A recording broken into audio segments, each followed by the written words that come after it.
La famille de ma petite amie m'a appelé au dîner de Noël. Nous devons parler de ta relation avec notre fille. J'y suis allé, nerveux. Son père a dit, tu n'es qu'un petit ami trophée qu'elle exhibe. Elle nous a dit qu'elle se servait de toi. Je suis resté silencieux. Puis j'ai joué l'enregistrement d'elle disant à ses amis à quel point elle m'aimait et leur tentative pour nous séparer. Moi, un homme de 29 ans, je sors avec ma petite amie depuis 2 ans. 2 très bonnes années. Du moins, c'est ce que je pensais jusqu'à la veille de Noël, quand je suis entré dans ce que je ne peux décrire que comme une embuscade déguisée en dîner de fête. Pour un peu de contexte, ma petite amie vient d'un milieu aisé, très aisé. Son père possède une chaîne de cabinets dentaires dans 3 États. Sa mère n'a pas travaillé un seul jour de sa vie et passe le plus clair de son temps dans les country clubs et les galas de charité. Moi, je suis électricien, un bon électricien. Je dirige ma propre petite équipe maintenant, mais je reste un ouvrier jusqu'au bout des ongles. Sa famille ne m'a jamais vraiment accepté. 2 ans et j'avais toujours droit au traitement vous êtes qui déjà. À chaque réunion de famille. Mais ma petite amie disait toujours qu'il leur fallait juste du temps. Elle disait qu'ils étaient comme ça avec tout le monde. Je l'ai cru parce que je l'aimais et, honnêtement, elle ne m'avait jamais donné de raison de ne pas lui faire confiance. Alors, quand son père m'a appelé personnellement le matin du réveillon de Noël et a dit « Nous devons parler de ta relation avec notre fille. Viens dîner ce soir. Juste toi. » Mon estomac s'est noué, mais j'ai accepté. Je me suis dit qu'il voulait peut-être enfin m'accepter. Vous savez, peut-être que c'était la branche d'olivier. J'étais tellement nerveux. J'ai changé de chemise 3 fois, apporté une bonne bouteille de vin, je me suis entraîné à serrer des mains dans mon camion avant d'entrer. Sa mère a ouvert la porte avec ce sourire pincé qui n'atteignait pas ses yeux. Elle n'est pas là, fut la première chose qu'elle a dite. Nous lui avons demandé de rester à la maison ce soir. C'est une conversation de famille. Ça aurait dû être mon premier indice pour partir. Mais j'étais un idiot. La salle à manger était dressée comme pour une réunion d'entreprise. Son père à la tête de la table, sa mère à sa droite, son frère aîné en face de sa mère, et une chaise pour moi. Pas d'assiette, pas de nourriture, pas de musique de Noël, juste une carafe d'eau et 4 verres. Son père a désigné la chaise. Assieds-toi. On va faire vite. Je me suis assis. Mes paumes étaient moites. Son frère ne voulait pas me regarder. Fiston, commença son père, et quelque chose dans sa façon de le dire m'a donné la chair de poule. Nous avons été patients, nous avons observé, et nous avons décidé qu'il était temps d'être honnête avec toi. D'accord, ai-je dit, en attendant. Notre fille se sert de toi, elle nous l'a dit elle-même. Tu es ce qu'elle appelle un petit ami trophée. Quelqu'un d'assez séduisant pour être montré, mais pas quelqu'un avec qui elle envisage un avenir. Je l'ai juste regardé fixement. Mon cerveau n'arrivait pas à traiter ce que j'entendais. Sa mère est intervenue. Elle a dit, tu es pratique. Tu répares des choses dans son appartement. Tu es disponible quand elle a besoin d'un cavalier pour des événements. Et tu n'es pas assez intelligent pour réaliser qu'on se joue de toi. Celle-là m'a touché différemment. La partie de pas assez intelligent. J'ai senti mon visage s'empourprer. Elle voit quelqu'un d'autre. Son frère a finalement pris la parole. Un avocat de son cabinet. Ils sortent ensemble depuis des mois. Elle n'a juste pas trouvé comment te larguer sans que tu fasses une scène. J'aurais dû partir. Je le sais maintenant. Mais j'étais figé. Tout ce qu'il disait était si spécifique, si confiant, et le fait qu'elle ne soit pas là semblait en être la preuve. Son père s'est penché en avant. Nous te disons cela parce que nous sommes vraiment désolés pour toi. Tu as l'air d'un type bien, juste pas de notre niveau. Limite tes pertes. Va-t'en. Trouve une gentille fille qui travaille dans un restaurant ou quelque chose comme ça. Sa mère a hoché la tête. Nous lui dirons que c'est toi qui as rompu. Pour sauver la face de tout le monde. Sans rancune. Ils étaient tous assis là, attendant que j'accepte, que je les remercie, probablement que je m'éclipse comme un chien battu. Mais voilà ce qu'il en est quand on travaille de ses mains toute sa vie. On apprend à rester calme sous la pression. On apprend que la panique peut blesser les gens. Alors, j'ai pris une grande inspiration et je me suis souvenu de quelque chose. 3 semaines auparavant, ma petite amie était allée bruncher avec ses colocataires d'université. Elle avait laissé son téléphone en train d'enregistrer dans son sac à main par accident. Elle avait essayé d'enregistrer un mémo vocal de rappel et ne l'avait jamais arrêté. Quand elle était rentrée et l'avait trouvé, elle en avait ri. « J'ai enregistré 4 heures de rien », avait-elle dit. Sauf que ce n'était pas rien. J'en avais écouté une partie plus tard cette nuit-là, quand je n'arrivais pas à dormir. Pas parce que j'étais méfiant, juste curieux de savoir de quoi les filles parlaient au brunch.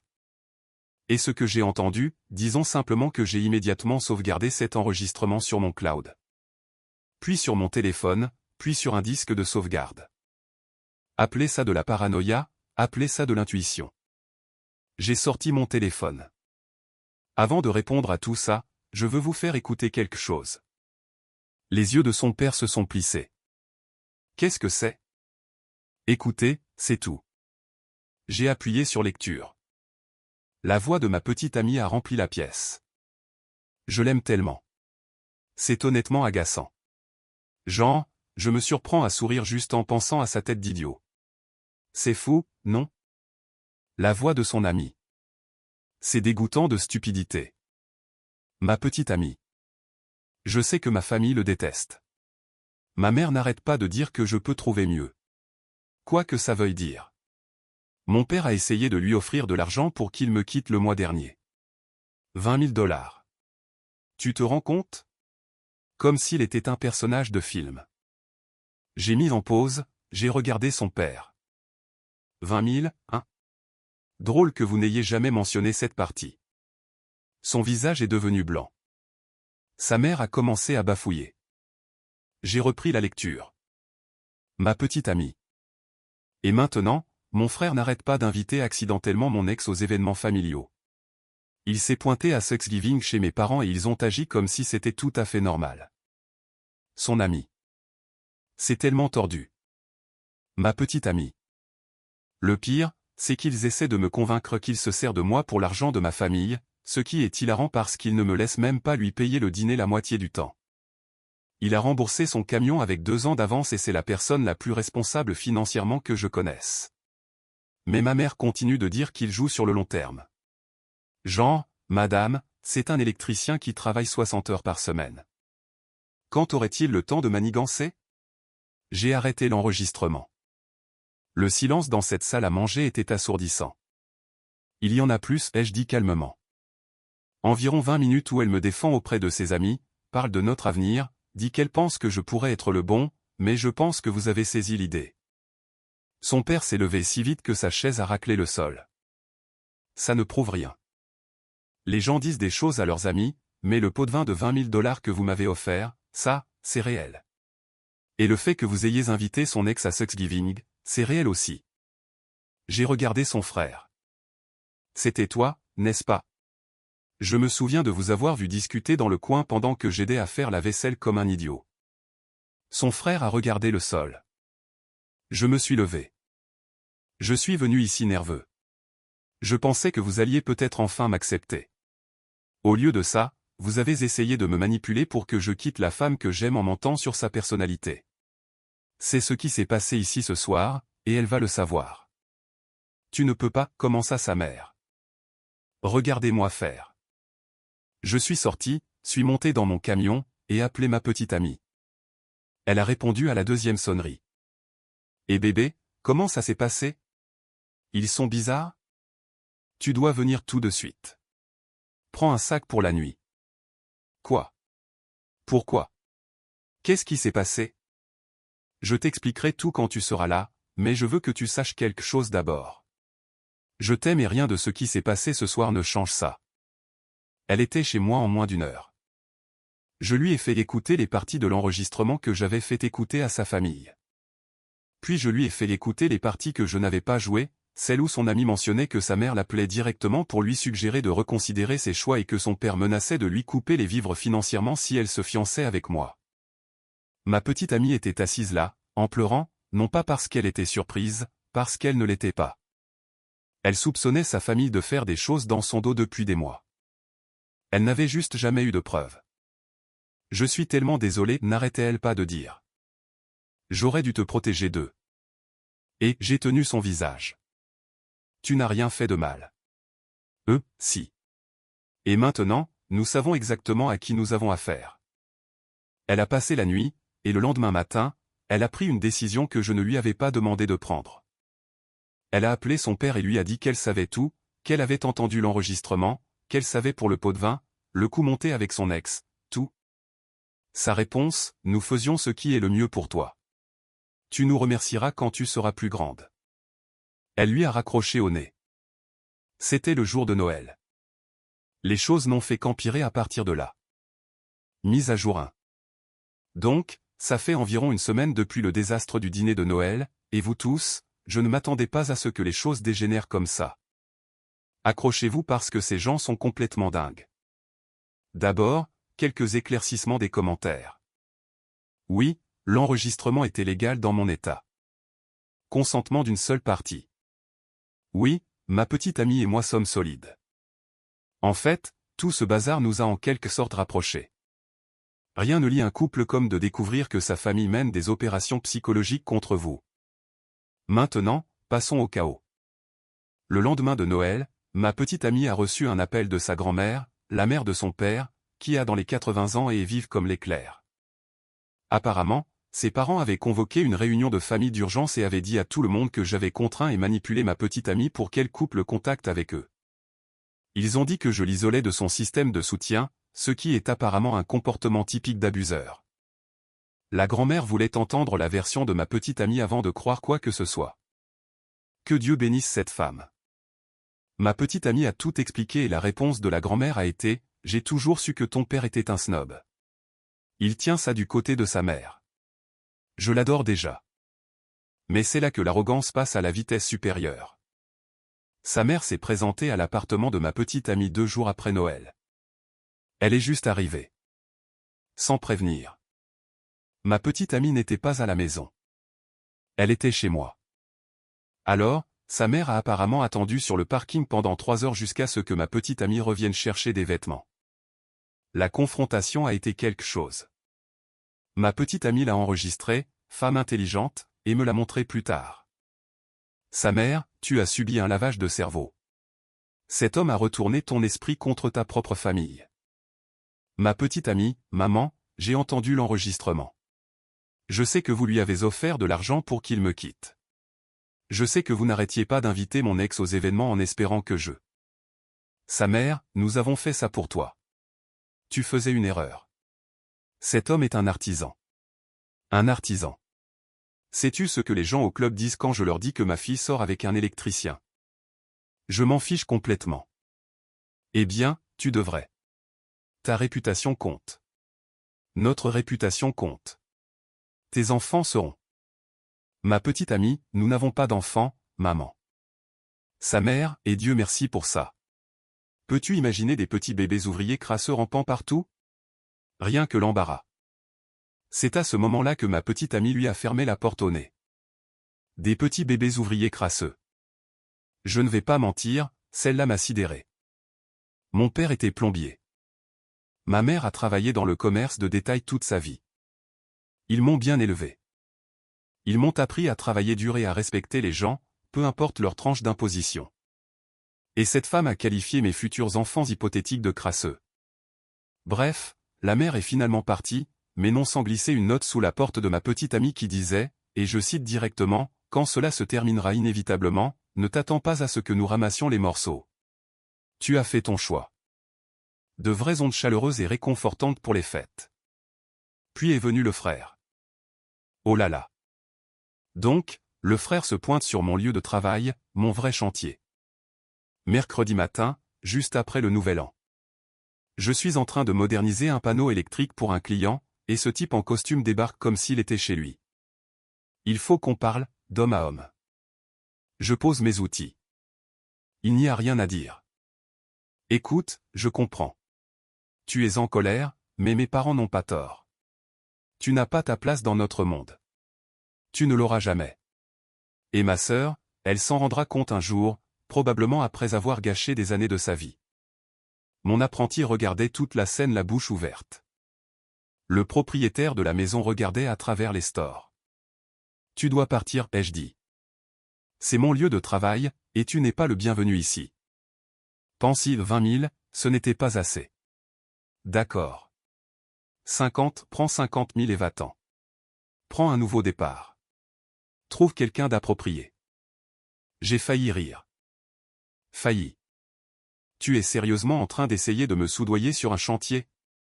J'essaie d'épargner à tout le monde beaucoup de chagrin. Sors de la propriété maintenant. Il est parti, mais pas avant de dire, ne dis pas que je n'ai pas essayé de t'aider. 50 000 $.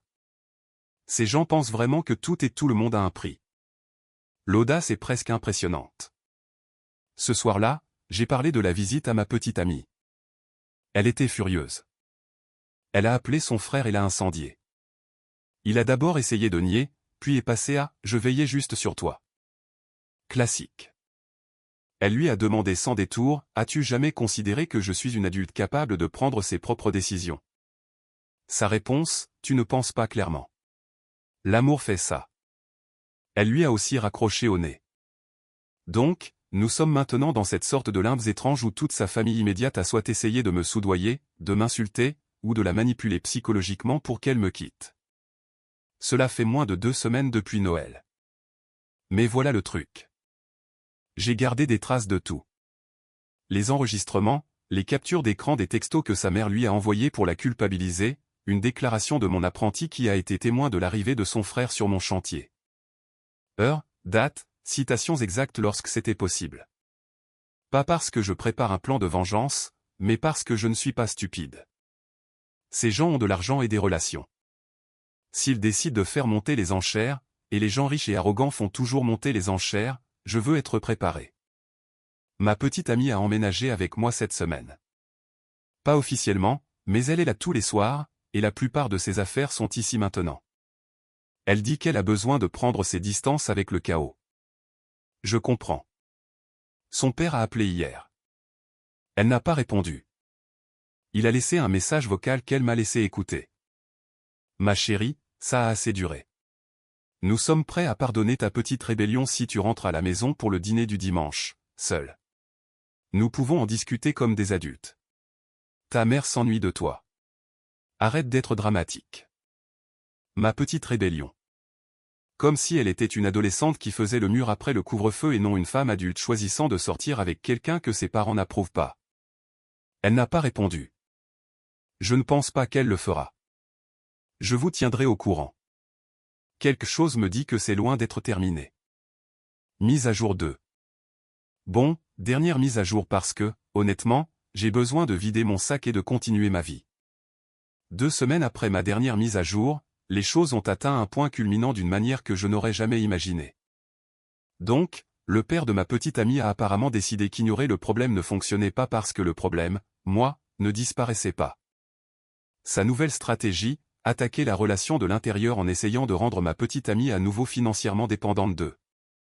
Voyez-vous, ma petite amie travaille dans une agence de marketing, un bon travail qu'elle a obtenu par ses propres mérites. Mais ce que je ne savais pas jusqu'à récemment, c'est que son père avait investi dans l'entreprise il y a des années. Essentiellement, un partenariat silencieux qu'il utilisait comme levier. Il connaissait personnellement le propriétaire grâce au golf ou à ce que font les gens riches. Elle a été convoquée dans le bureau de son patron un mardi au hasard. Le patron était super mal à l'aise, n'osait pas la regarder dans les yeux, a dit qu'en raison d'une restructuration, son poste était reconsidéré, pas éliminé, reconsidéré, en gros mise en demeure sans raison. Elle a insisté pour avoir une explication. Le patron a finalement admis, ton père m'a appelé. Il a suggéré que ta situation de vie actuelle affectait ton jugement et qu'un peu de temps loin du travail pourrait t'aider à te recentrer. Son propre père a essayé de la faire virer. Pas directement. Ce serait trop évident. Juste assez pour lui faire peur, pour lui rappeler qui a vraiment le pouvoir. Mais voilà ce que sa famille n'a jamais compris à propos de ma petite amie. Elle n'est pas sans caractère. Elle ne l'a jamais été. Elle a juste été élevée pour maintenir la paix, pour ne pas faire de vagues, pour être la bonne fille. Et ce conditionnement est profond.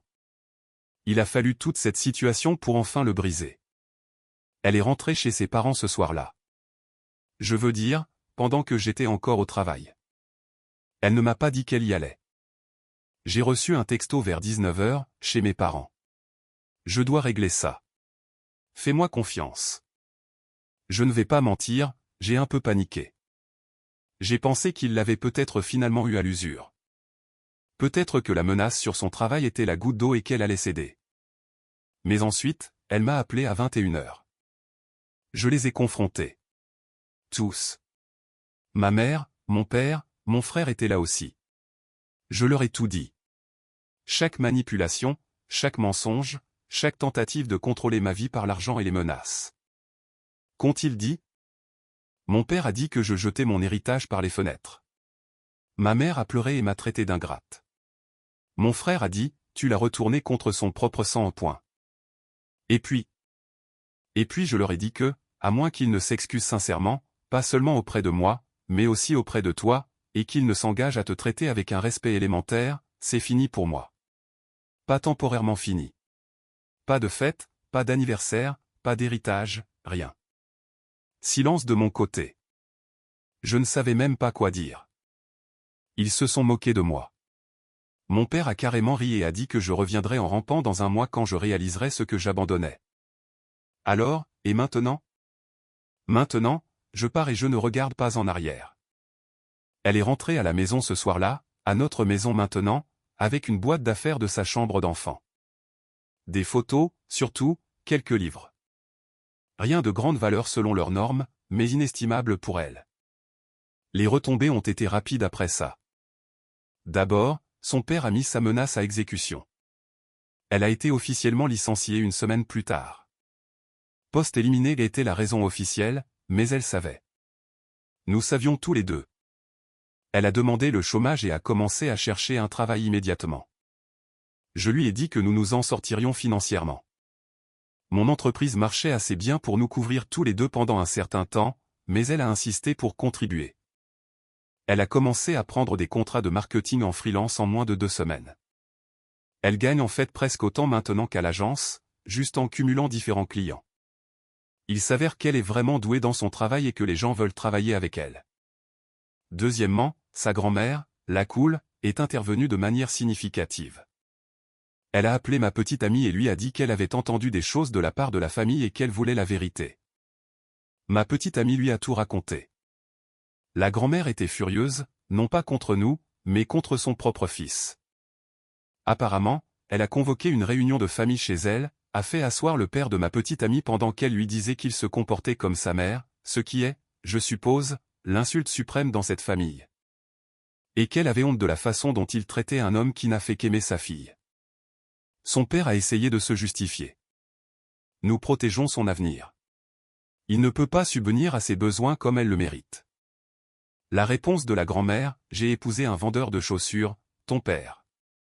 Nous n'avions rien quand nous avons commencé et il m'a traité comme une reine chaque jour de sa vie. C'est ça qui compte, pas les comptes en banque. Le caractère. Le père de ma petite amie n'a apparemment pas eu de réponse à ça. Maintenant, c'est là que ça devient intéressant.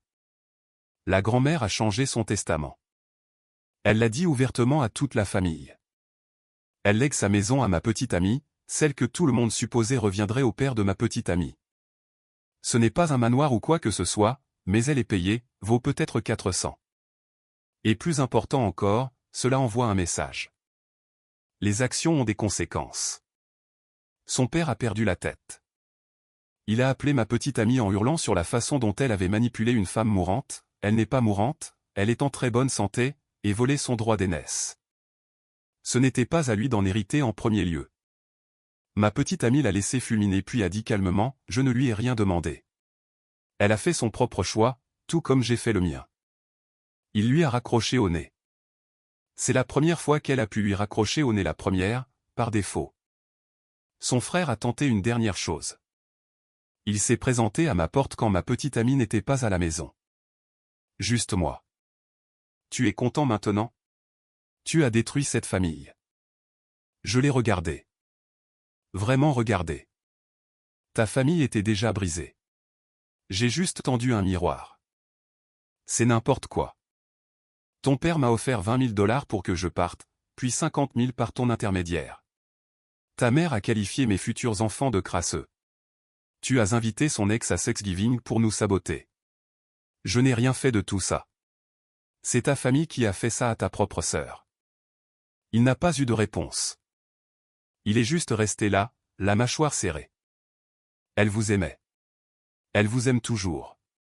Même après tout, elle a pleuré jusqu'à s'endormir pendant une semaine entière quand elle a réalisé que ses propres parents préféreraient détruire sa carrière plutôt que d'accepter son choix de partenaire. C'est de votre faute, à vous tous. Il est parti sans un autre mot. Je ne l'ai pas revu depuis. Ça fait 2 mois maintenant. Les choses se sont installées dans une sorte de normalité étrange. La relation de ma petite amie avec sa famille immédiate est quasiment inexistante. Sa mère a essayé de la contacter une fois, un texto qui disait « Je pense à toi », sans excuse, sans reconnaissance de quoi que ce soit, et ma petite amie l'a laissé en lu. Son père ne l'a pas contacté du tout depuis la révélation du testament. Son frère envoie des textos pour les anniversaires et les fêtes, mais rien de plus. Elle voit sa grand-mère régulièrement, cependant. Nous deux, en fait. La vieille dame insiste pour nous nourrir tous les dimanches, et je ne me plains pas. Elle fait un pot-au-feu incroyable et raconte des histoires sur son défunt mari qui font rire ma petite amie aux larmes.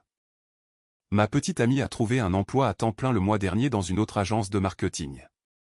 Meilleur salaire, meilleure culture, et aucun lien avec son père. Elle a négocié son propre salaire et est rentrée à la maison tout sourire parce qu'elle a dépassé leur offre initiale de 15 000 $. Quant à moi, mon entreprise se développe. J'ai embauché un autre gars le mois dernier. Les choses vont bien. Vivons-nous une fin de conte de fées? Non. La vraie vie ne fonctionne pas comme ça. Le rejet de sa famille la blesse encore. Certains soirs, elle devient silencieuse. Et je sais qu'elle pense au fait qui semblait magique avant que tout ne tourne mal. La mère qu'elle pensait avoir lui manque. Le père qui la portait sur ses épaules. Le frère qui lui a appris à faire du vélo. Mais ces personnes étaient déjà parties, remplacées par des versions d'elles-mêmes tellement obsédées par le statut et le contrôle qu'elles préféreraient perdre leur fille plutôt que d'accepter quelqu'un qu'elles jugeaient inférieur à elles.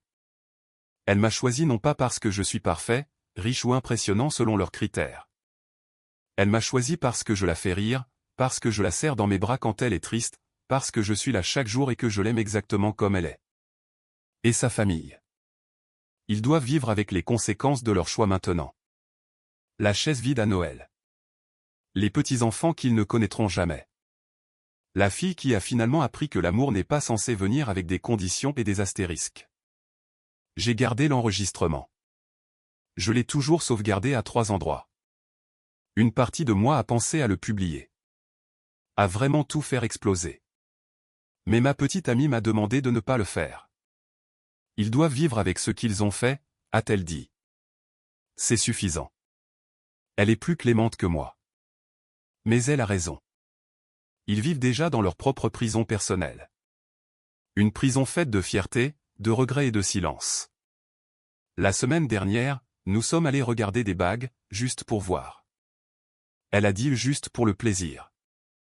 Mais j'ai vu la façon dont elle a souri quand elle en a essayé une. La façon dont ses yeux se sont illuminés. Sa famille voulait décider de son avenir pour elle.